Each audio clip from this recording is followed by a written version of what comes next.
All right. So, hey, everybody, welcome to our our next installment of Episcopal 101. I'm going to, so the way this was going to work is, can y'all hear me okay? Good. Okay. Yes. Good. Um, so, obviously, since we're not in person right now, all this is going to be done via Zoom. And I should have it figured out to where for the sake of the presentation itself, I've muted both of you. But if at any time you have a question, unmute yourself, say, hey, what's up? Because I'm going to be looking at the screen too. And so I may not be seeing your face or your hand waving or what have you. Also, I've got the chat box pulled up that I should have floating around beside me. And so, yeah. I'm going to minimize a few of these little windows real quick for my own edification. There we go. All right, so I'm going to share my screen. There we go. All right, so you should be seeing a big slide that says Episcopal 101 with Andrew. Not if this is true. Good. Thank you, Becky. All right. So welcome to Episcopal 101, Section 2, which we entitled Church History. Now, I will say that for the purposes of this discussion and preparing things, I of the questions that I got ahead of time of people, who wanted to know this, that, or the other, the parts that related to church history were just like, hey, I'd like to know some more church history, or tell me some basics of church history. So there wasn't specific questions to tackle. So I just decided to, since this is Episcopal 101, I was going to talk about the history of the Episcopal Church, or in this case, the Church of England. That being said, please don't feel that this has to be only what I'm covering. It's just what I prepared.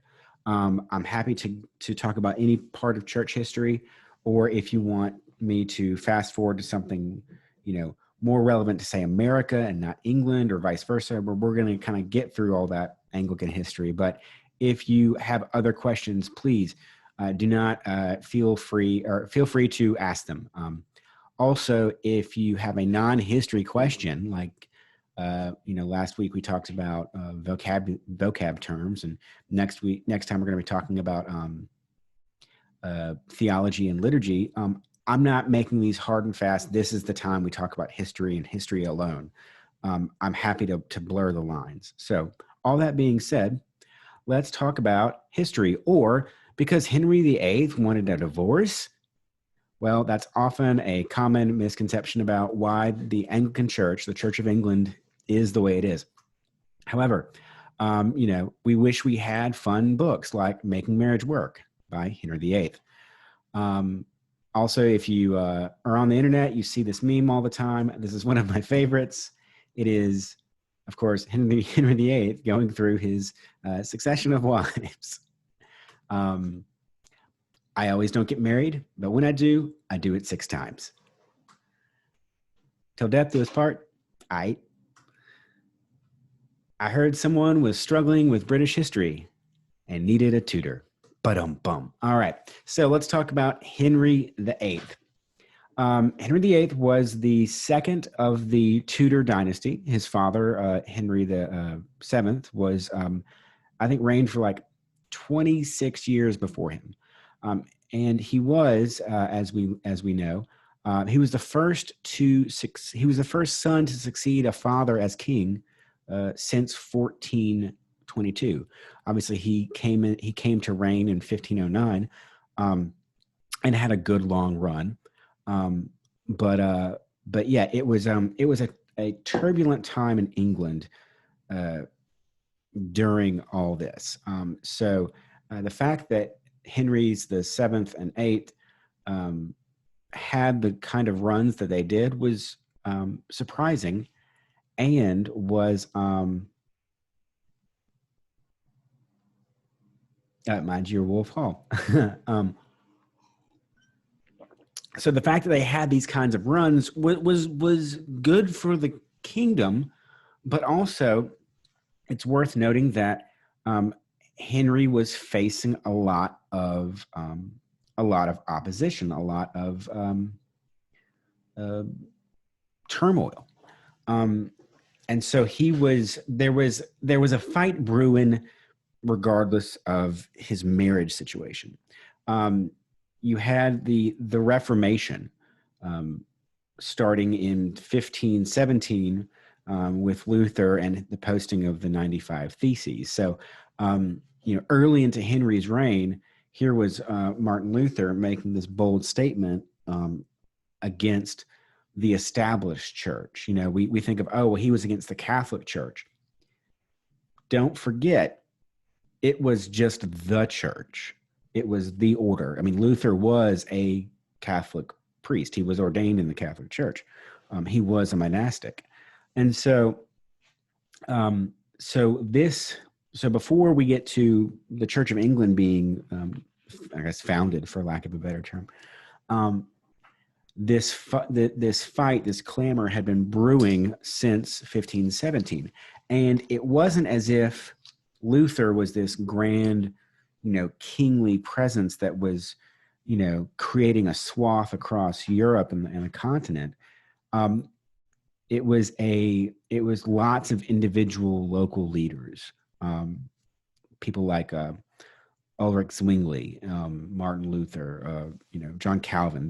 Those names that we associate with the Reformation. There were all these pockets of leaders in different countries or areas or regions, and so that's why the Reformation churches, the churches that were formed away from Catholicism of the time, or the Roman Church, I should say the Roman Church of the time, and the Pope, they all had slightly different flavors of doing it. If you want to think of it as ice cream, Luther was a different flavor than Zwingli, and Calvin was a different flavor from those two, and we're going to see that Thomas Cranmer, the English Reformation kind of architect, was a different flavor altogether. And so anyway, all that's more than we needed to know. I'm trying to make it click. There we go. Oh, back up. There we go. Now here's the thing about Henry VIII. He was rubbing up against the authority in Rome, as were many powers. It wasn't just an English problem. But Henry was smart. He knew his Old Testament. He knew his Justinian, Emperor Justinian, who had reclaimed, he had tried to rebuild the crumbling Roman Empire, and so he knew how to claim both temporal and religious authority, to the two swords of worldly power and spiritual power. So he knew Justinian's example. He knew his Old Testament, and he knew English law, and so he claimed imperium, which is, I have the arrows representing the worldly, secular authority, and then in the vertical arrow, the religious, spiritual jurisdiction. Now, so here's how he did it. He did it over several different phases. First was in 1532, the Act of Submission of the Clergy. And so, and he needed to kind of shore up his hold of the church, because there were all these radical groups of reformers I was telling you about. And so, for example, one of them was this guy named William Tyndale, who was English. William Tyndale was a brilliant scholar, a brilliant cleric. And what Tyndale did was he wrote the first translation of the New Testament in English. In fact, later we'll see with Henry and Thomas Cromwell, his sort of his number one, his Secretary of State, for lack of a better term. Cromwell and Henry and King Henry made sure when they were establishing the Church of England that every church in the land had an English Bible and not a Latin Bible. Well, the thing is, they were using either Tyndale's translation or one of the successors of Tyndale's translation. And it's funny because Henry had Tyndale put to death years prior to that because he was worried about the scandalous Reformation rhetoric that Tyndale was promoting. You had some scary thoughts not scary thoughts, but you had some for Henry would have been considered scary thoughts of the Reformation. And a lot of that had to do with mistrust of the establishment and the humans that were in governance. Christianity as a faith is a beautiful thing. The church is an imperfect structure made by humans. And so, you could say that of any institution, that the ideas and the things that are hoped for and worked for are great. The problem is they're being managed by people, and people are flawed. So the Reformation, the reformers had mistrust in like the Pope and the structures of the Catholic Church. And I keep saying Catholic, but I should be saying Roman. And so they were sick of it, and they needed to decentralize the workings of how we live our faith and how we exercise that, and to make everything much more homegrown and grassroots. And so that's what the Reformation did, was it made everything more local and about you and God, and not how you relate to the clergy who relate to God for you, or how you relate to the saints who relate to God on your behalf. Anyway, that's more than we needed to know. So then the reason Henry gets cross with the Pope is not just because he wants to get a divorce from Catherine of Aragon, because Catherine wasn't producing any male heirs, and he needed a male heir for succession. That because especially back in those days, having a male heir really solidified not only the transfer of power to that person within your family, but it also kept you being a very viable and important ruler. And it made it a lot more difficult for, say, a relative or cousin or somebody from a different noble house to come in and try to sideswipe your monarchy. And so the Act of the Appeals is basically saying, I'm trying to divorce Catherine of Aragon. There's this Anne Boleyn lady at court who is quite nice. And the Pope is just having none of it, saying, no, I'm not going to nullify your marriage. That's who you're married to. And so in 1533, Catherine of Aragon appeals to the Pope. And Henry VIII says, I'm going to pass this thing called the Act of the Appeals, which basically says you can't appeal. So that was fun. Then the Dispensations Act happens a year later. The Dispensations Act basically says, all right, Rome, the ducat or however much that we owe you in taxes, which was, one unit of coin for per household in England. So yeah, one ducat or whatever per household would go to the coffers in Rome. And Henry just said, guess what? I'm not paying it. So that's what it was. It was called Peter's Pence because it was a pence paid to the Bishop of Rome, the Bishop of Peter. And so the Dispensations Act was passed, and they stopped paying Rome. Then after that was the Act of Succession. This was, or the same year rather. Act of Succession was basically saying, all right, I'm now married to Anne Boleyn. I have gotten my power brokers, Thomas Cromwell and Thomas Cranmer. Sort of, you can think of them as sort of the Cromwell was sort of the state or the architect of the state as far as how the church was going to operate, or how England was going to operate, and then Cranmer was going to be the archbishop, would be the Archbishop of Canterbury, and would essentially be the architect of the secular side of things. So Cromwell had the state in hand, Cranmer had the church in hand. And they basically came together and found a fairly flimsy way of justifying how the king's first marriage never actually happened, and that the marriage that no one really saw to Anne Boleyn was super valid. And so that's what the Act of Succession was saying, hey, the children I have with this Anne Boleyn are now viable for being heirs of the kingdom, and forget those children that I had with, those daughters I had with Catherine of Aragon. Oh, and then finally, the Act of Supremacy. I should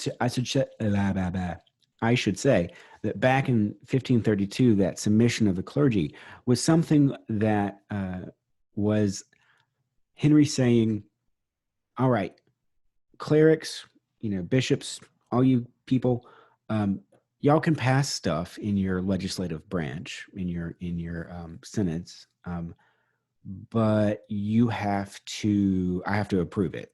So basically, I get a veto. It's a good way to think of it would be, in America, the legislative branch passes laws, but the president gets a veto. Essentially, that's what Henry was saying. And then in 1534, only 2 years later, here comes this Act of Supremacy where Henry basically says, I am the head of the church. I am the protector of the church. I am the head of the Church of England. And we are also separate from the church in Rome. We are our own isolated, standalone body. And to this day, the monarch in England is the head of the Church of England. We always think of the Archbishop of Canterbury is the functional head of the church, but Queen Elizabeth II is the protector of the Church of England, and considering that she has amazing superpowers, I'm pretty cool with that. All right, so now Thomas Cranmer, my boy, I love this guy. If you want to know more about Thomas Cranmer, what's his name? McCullough. Diarmaid McCullough, who is an English historian, wrote an amazing biography of Thomas Cranmer. I recommend it to all of you. Cranmer basically created our first books of common prayer. And he did that in 1549, and again did a second revision in 1552. And then he was kind of beheaded for treason because, by that time Henry VIII had died, and one of his children, who was this time a male, Edward I, took over. But I'm getting ahead of myself. So yeah, here we have the books of common prayer in England. Cranmer wrote the 1549 and the 1552. And then in 1556, I believe, is when he was beheaded, because these are often called the Edwardian books of common prayer, because by that time Henry had passed away, Edward I was in charge, and the 1549 prayer book really is an interesting thing.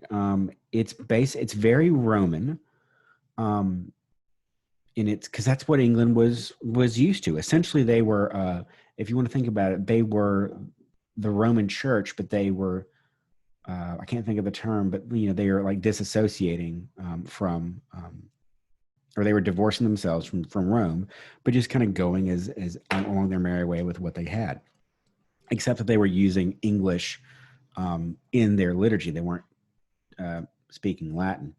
And so the 49 Book of Common Prayer, written in English, pretty good. But because this was the Reformation and people were eschewing all things Roman, the 52 book skewed a lot more Protestant. It did away with certain prayers. It reordered the way certain prayers within liturgies are done, which when you reorder the prayers that you use and say, for example, you put an epiclesis before or after the institution narrative, it changes what you're really saying about the prayer. And I'll talk more about this in our theology class next time, but what we pray says what we believe.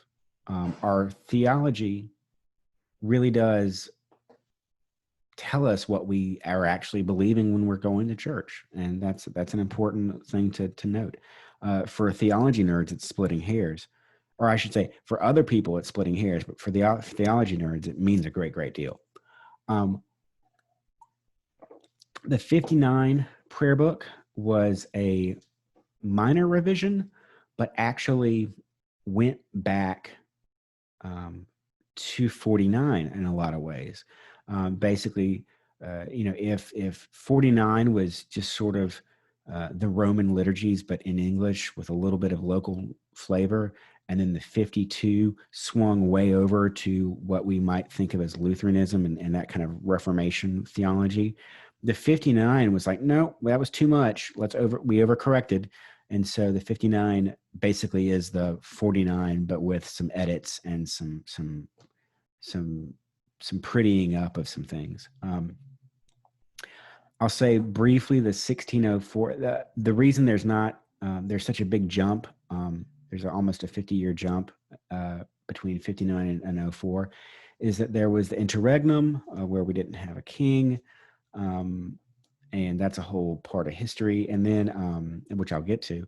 And then finally, and the 1604 was not really great. And then finally, no, I'm sorry, I'm getting my things mixed up.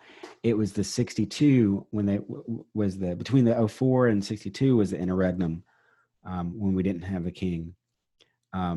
And so, and to this day, the official Book of Common Prayer in the Church of England is the 1662. So we have our, the 79 prayer book? Well, they have the 1662 prayer book. And the reason is that they tried doing a revision in 1929, which is coincidentally the same time we had our previous edition. But it didn't pass the House of Commons. The problem with the Church of England is that the Parliament is a governing body, a decision-making body within the church. And even though obviously the parliaments in the United Kingdom are essentially secular bodies, and England isn't technically, or it is a very open and welcoming governing body state, but it does have an official religion. And so one of the things about America is that we don't have an official religion. Our national cathedral does happen to be an Episcopal church, which I think is great. But the United States Senate and the House of Representatives don't have to sign off on what we do with the church, which I think is good for us because it keeps us able to move and respond to what we need to respond with. I think separation of church and state is a great, great thing. I think we should be guided by, our laws should be guided by our faith. But no offense to Becky and other legislators out there, but I'm real glad that the government doesn't, sign off on our church. So the Church of England has had the 62 prayer book forever, obviously. But they don't use it as much as you'd think.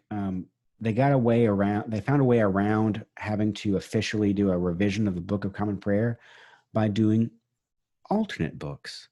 So there's the alternate prayer book, or the alternate book of worship, I think is what it's called.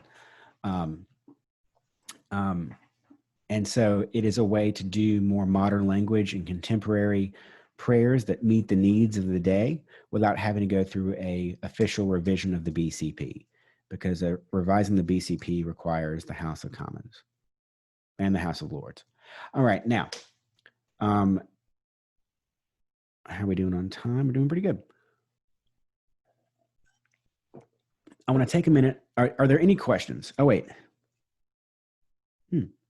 I'm seeing the comments in the comment section. This reminds me of yes, also good that the church doesn't have to sign off on laws. Yes, that is an excellent point. Yeah, I don't want any of that. I think that would be great. Becky, were you saying something? I was going to say, it's strange. I've been watching The Spanish Princess on television. It's on Stars, kind of like a Netflix thing. Mm-hmm, and, you know, if you can tolerate the beheadings and things like that, it is a really good series on this. You may want to write that down, The Spanish Princess, but okay. It's kind of going along with what you're saying. So I'm enjoying it even more. My wife is a huge fan of basically any kind of like English costume drama. And so, and I, of course, will sit down and start watching, and then I get roped in also. So I'm going to write that down and recommend it to her. Yeah. Yeah. And it's, I think part of so one of my history professor in seminary is English. He's from, where is he from? He's from Kent. Anyway, he is British. And that was one of the things that he really appreciated about American history, is that our nation didn't get tied up in how to manage a church. And that was really beneficial for both sides, that it kept both from getting bogged down into the other's issues. Because it's really hard for the Church of England to get some things done, because they have to go through Parliament to do it. Same thing, like there hasn't been an official synod of the Church of England for hundreds of years, I think, because it would have to be convened with the approval of the Parliament. And so, since it's not an assumption that the members of Parliament are all members of the Church of England, as used to be the case, because of course there was a time in English history where you couldn't be Catholic and hold office, let alone non-Christian, because at the time that wasn't really a thing. But nowadays, with this with our pluralistic society, which great diversity is wonderful, but it would be really awkward for the Church of England to go in front of a very diverse Parliament and say, "Hey, look, we need y'all to vote on this. Can we do this?" Because there would be now, and there has been in the past, bishops and clerics and all those people saying, "I don't want, someone who doesn't know anything about how the church runs to vote yay or nay on a resolution, because you kind of need to know what we're talking about to do it." Anyway, that's more than we needed to know, but it actually does sort of talk. This leans into our talk of the Scottish non-jurors. So before we talk about the non-jurors, let's talk about high and low church. If you've heard this term before, someone may say, "Oh, you're very high church," or, "Oh, that's very low church."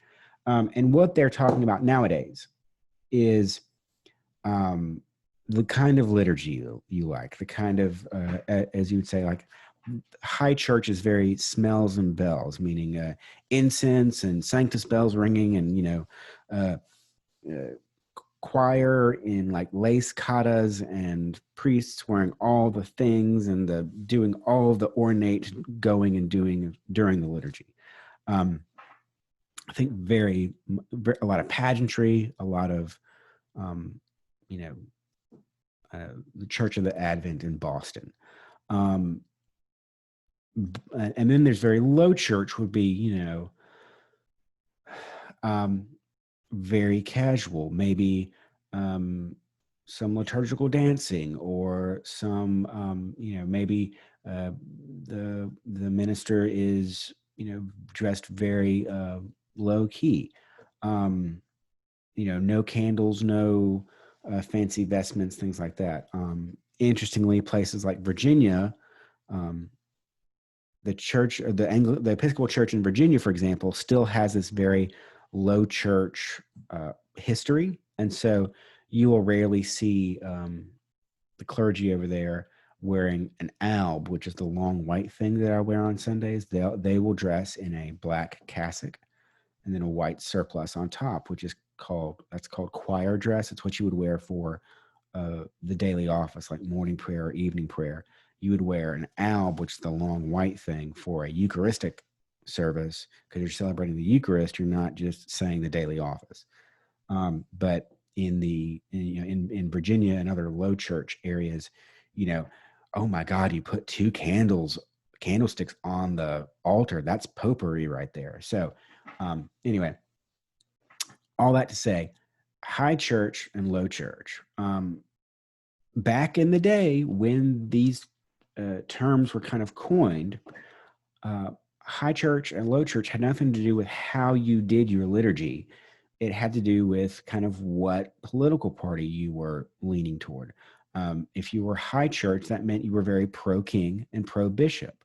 You thought very much of the figures of authority within the church and the state that also worked in the decision-making of the church, the operation of the church. Remember, bishoprics were appointed, and so there was a lot of,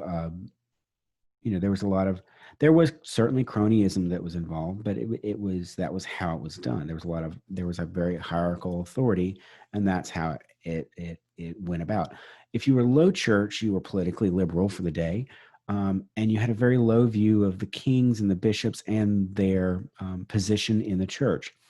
You really just kind of wanted everything decentralized, and just, hey, I'm going to do my thing. I'm going to be local.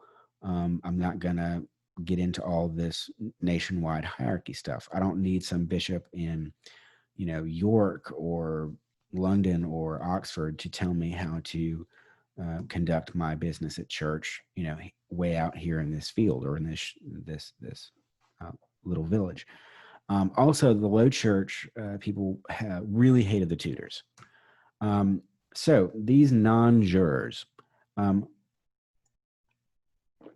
non-jurors would not pledge, were non-signatories to William and Mary. Now, if you remember your European history way back when, how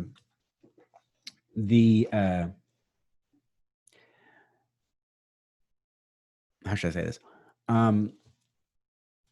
The non-jurors, when the Carolinian monarchy, when James I and Charles I were kicked out, they brought in Mary I, who was the daughter of, who is she the daughter of? Anyway, she was the daughter of a former monarch or something like that, or the granddaughter of. And they said, "Oh, well, we're going to have you marry William of Orange, who was from the Netherlands. He was Dutch." And so they bring in this Dutch prince married to the descendant of a former English monarch, and let them co-reign. So they were William and Mary of, if you've heard of William and Mary College, that's where they get the name. But so the problem is that James II, who was the king who was overthrown, he's still alive in exile. So when you are a clergy in England, you have to swear an oath of allegiance. And so, and even to this day, if you are ordained in the Church of England, Part of the ordination vows that you make is swearing allegiance to the crown of England. And it's actually if you look in the back of your Book of Common Prayer, which I'm sure you do when my sermons get boring, there's a section called Historical Documents, and there is in there the 39 Articles, which is a historical document of the Church of England. One of the articles is that you swear allegiance to the crown. And so when, we'll talk about this in a little bit, but when the Church of England in America was becoming independent and self-sufficient, we call it the Episcopal Church, they had a real problem with that, with the 39 Articles for that reason and for some others.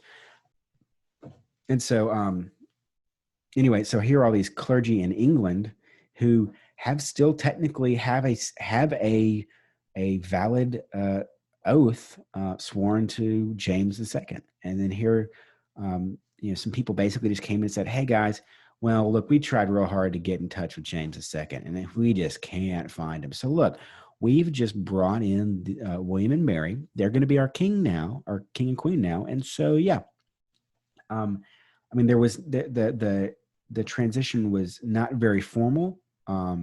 The justification for it was just loose as could be. But basically everyone's like, yeah, we're just going to do this now. And so the non-jurors were those bishops and clergy who said, I can't sign an oath to William and Mary because James II is still alive. As soon as he dies, I can do that, but I still have an active oath. And so there was a small group of people in England, of priests in England that were non-jurors, but the Scottish, they really didn't like William of Orange. So here's William of Orange. He's Dutch.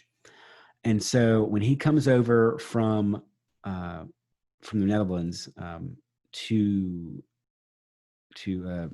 be king, he makes the Church of Scotland Calvinist, Presbyterian. And the Scottish people are pissed. At least the Episcopal ones are. I should say that Scotland was pretty Protestant. They were hearing all the things from the continent, during the Reformation, and they're like, hey, this doesn't sound half bad. Also, remember that historically, the Scottish love thumbing their nose at the British, and so they have a pretty decent rivalry there, whether that's an active violent rivalry or just a long-standing, Ole Miss versus State kind of mentality. And so William of Orange comes in and basically says, all right, Church of Scotland, you're Calvinist, you're Presbyterian, because he was Dutch. And the Anglicans within the Church of England within Scotland were like, okay, well, we're going to have to do, since the Church of Scotland is now Presbyterian, and that's why many Scottish people are still Presbyterian, we will have to do the Scottish Episcopal Church. And so they found the Scottish Episcopal Church as I messed that up, as a member of the Anglican Communion. So they're one of the first members of the Church of England, not in the country of England. So they were one of the first member churches. And there still is a Scottish Episcopal Church. What is cool about the Scottish Episcopal Church, and I'm going to save part of this for the liturgy class, because I think it's just, you can't separate liturgy from history too much. They're always going to blur those lines. And I could talk way, way, way too much about the wee bookies, but here we go.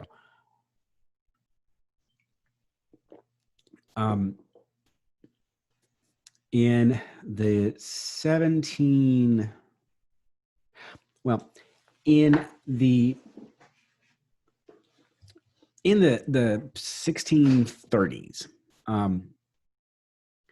they tried to make the Church of Scotland, the Episcopal Church of Scotland, they gave them this Book of Common Prayer.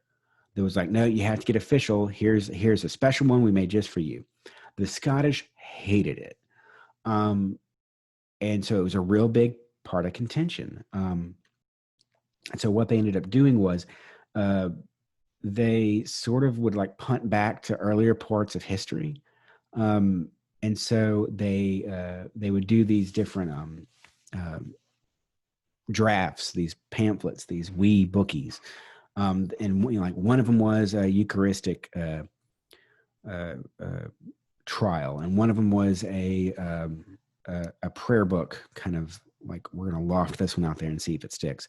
And so they were doing all these like chunks. They were publishing things and seeing what caught fire and what took over. They were called the wee bookies. Eventually, they ended up coming up with their own Book of Common Prayer. But what's funny is they would just be like, oh, well, we're basing it off of the 1559 English Book of Common Prayer, which is really a scant redoing of the 1549. So here you have the Book of Common Prayer in Scotland, really going back to the original Book of Common Prayer. And this ties in a lot to Samuel Seabury. Samuel Seabury, in case you didn't know, is the first bishop of the American Episcopal Church. I talked about this in our vocab lesson last week, but obviously we were an English colony, and when we had this little Revolutionary War, it was very gauche to be English, and so you should be American. And so it was really hard for us to be the Church of England in America, much like there is the Church of England, or I should say the Anglican Church of America. For example, there's the Anglican Church of Canada, and they get along just fine. But it was really hard to be the Anglican Church in America because Anglican English was bad. So we became the Episcopal Church. In fact, I think our official title is actually the Domestic and Missionary Partnership. The Episcopal Domestic and Missionary Legion, or something like that, is the official name of the church. And so we are the Episcopal Church because, much like in Scotland, it wasn't great to be the Church of England in somewhere, or the Anglican Church of somewhere. It was good to be the Scottish Episcopal Church, or the American Episcopal Church. And so Samuel Seabury was in America, and there's this problem because who makes new priests? Anybody?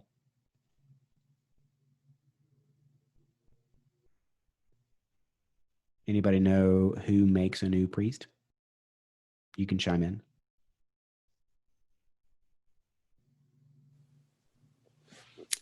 I'm just going to guess the church. Close, but who actually does it?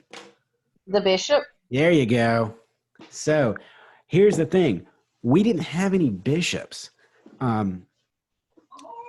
We didn't have our own. When we needed, before the Revolutionary War, we would go over to England, get ordained, and come back because they held all the cards. And yeah, so when we basically isolated ourselves from England, we didn't have any bishops over here to make new priests, and we were running out. And so there were many attempts by American clergy to go and get ordained as a bishop, and Samuel Seabury was the first.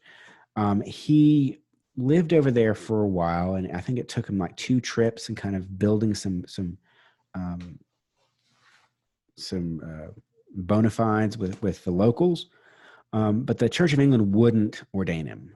They still had a kind of a sore taste in their mouth from the war. And also he wouldn't do the 39 Articles. He wouldn't swear an oath of allegiance to the crown. However, the Scottish, loving to stick it to the English, were like, yeah, we'll totally ordain you. And so Samuel Seabury got ordained by the Scottish Episcopal Church. And that's part of why, and they also said, oh, by the way, hey, have you seen this great Eucharistic style we've developed? Have you read this wee bookie? Have you seen this liturgical form we use? And I'm going to get into this later with the next class, but basically because the Scottish do they bless the bread and wine slightly differently. We adopted that same tweak and we brought it over to America. And so if you look at the 4 Eucharistic prayers that are in our prayer book right now, A, B, C, and D, all 3 of them are what they call a West Syrian style, which is very kind of Scottish. And then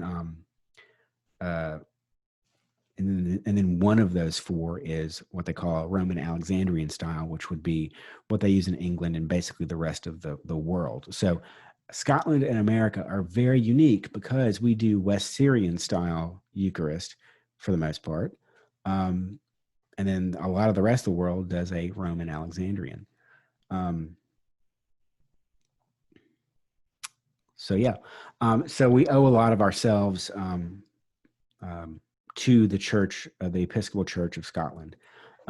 Also, that is why Kimmy and Shannon remember this from last week, but Becky, that's also why if you look at the coat of arms, the shield, the Episcopal shield, we have a Church of England flag with a Scottish flag kind of tucked in the corner. It's a slight variation, but yeah, it's still there. All right. Oops. Trying to click a button. Try this. All right, questions.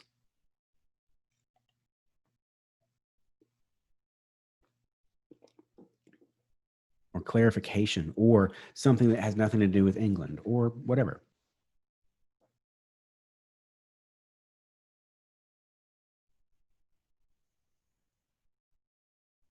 Nobody? Let's see.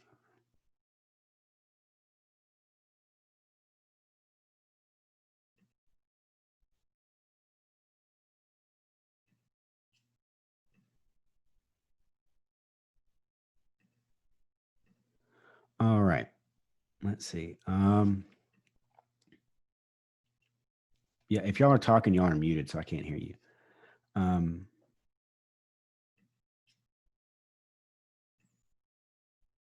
Nobody's got any questions? It was good and Kimmy says it was good and very informative.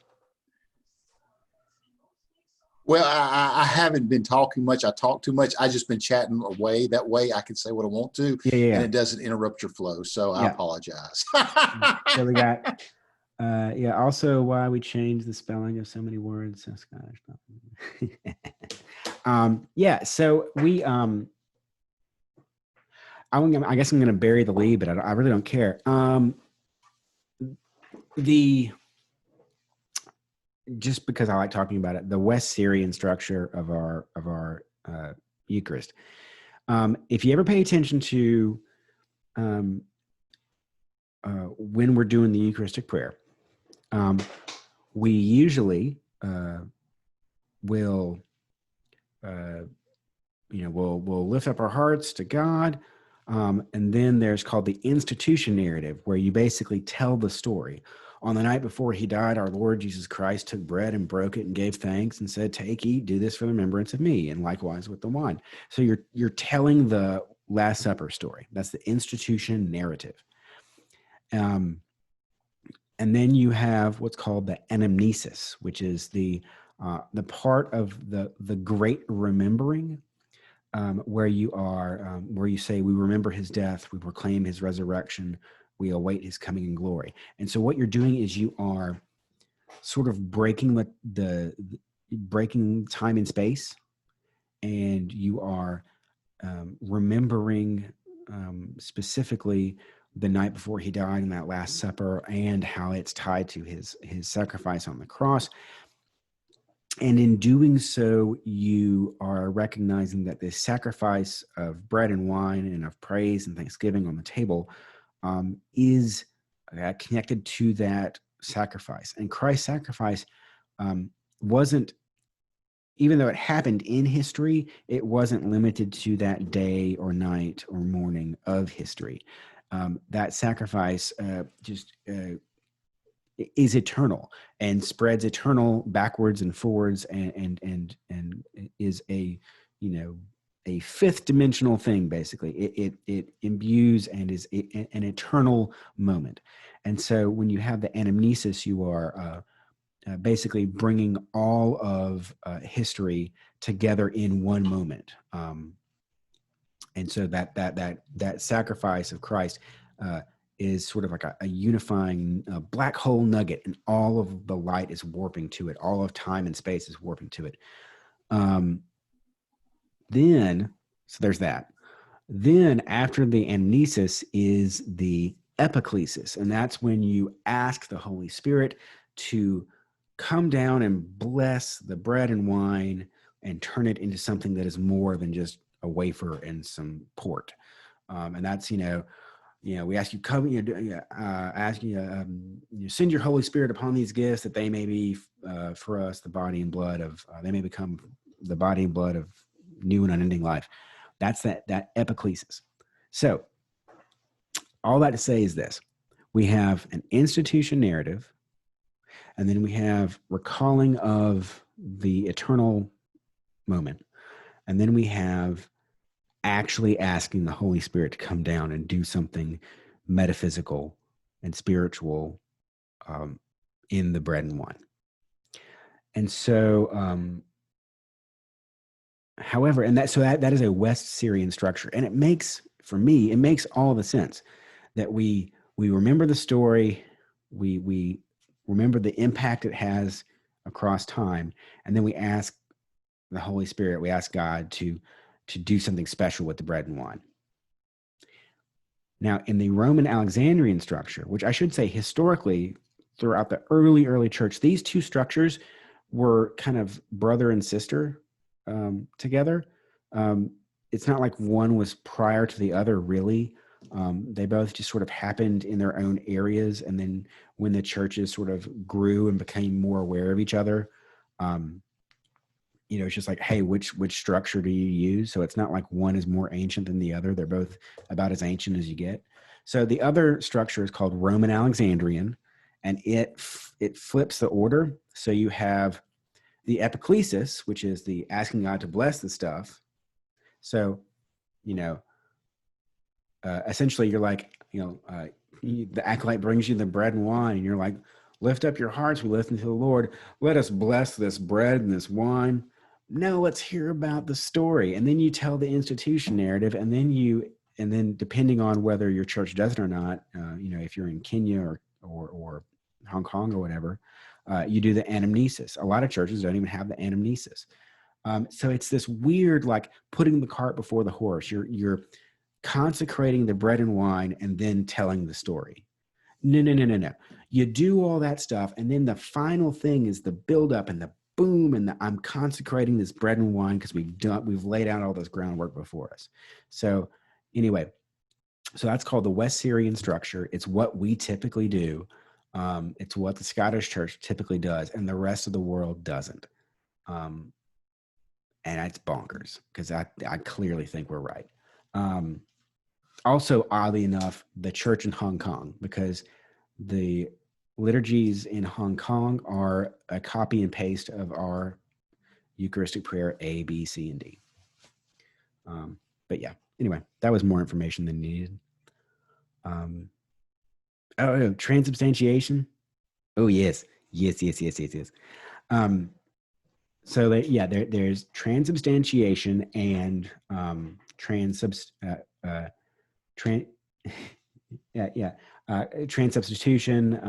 What's the other one?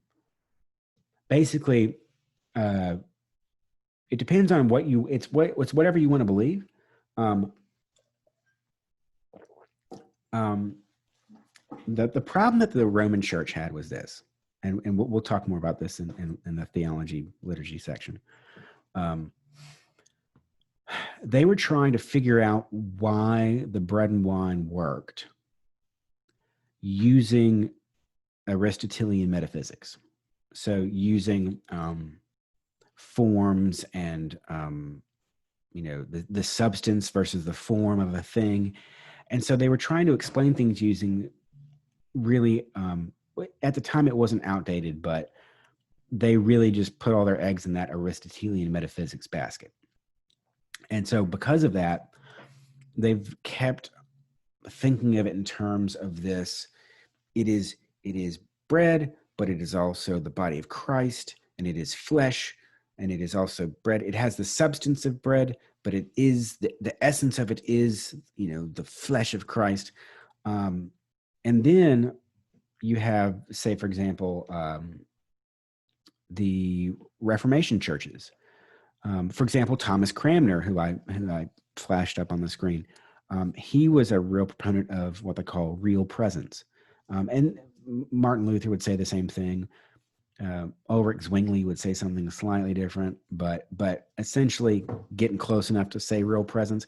And the real presence would be that Christ is really present in the bread and in the wine, and it's not just a memorial meal. There are Reformation churches that towed that line really hard, that it is just a memorial meal, and we're going to make a real strong show of how this is only bread and wine, because we're going to let the deacon take the loaf home to make sandwiches after church.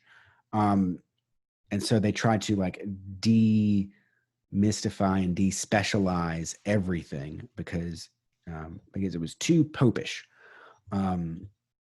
But yeah, so the Protestant churches, I would say Lutherans and Episcopalians and whatnot, certainly believe in what we would call a real presence. There is something, it is bread and it is wine, and there's no I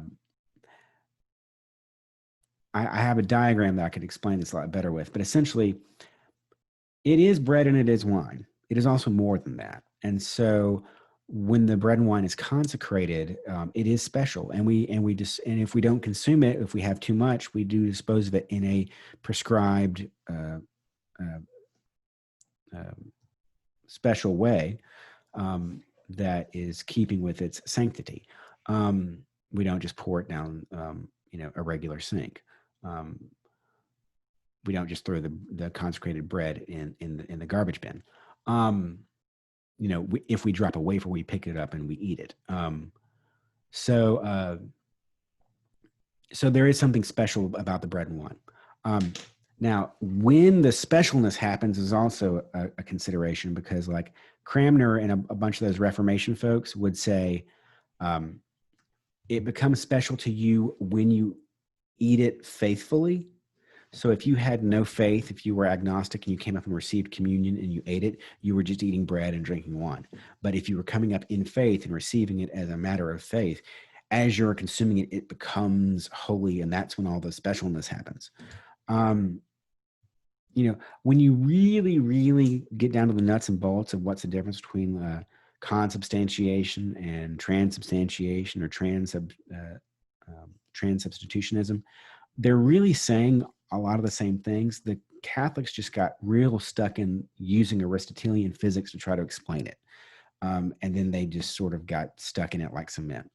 But yeah, that's the long and short of it. We could talk more about it. I could bring diagrams. All right, that's my time. I'm going to respect y'all's and yeah. But yeah, I could honestly talk about this for hours. I'm just not going to. But yeah, y'all be good. Thank you for being here, and y'all have a great week. Bye.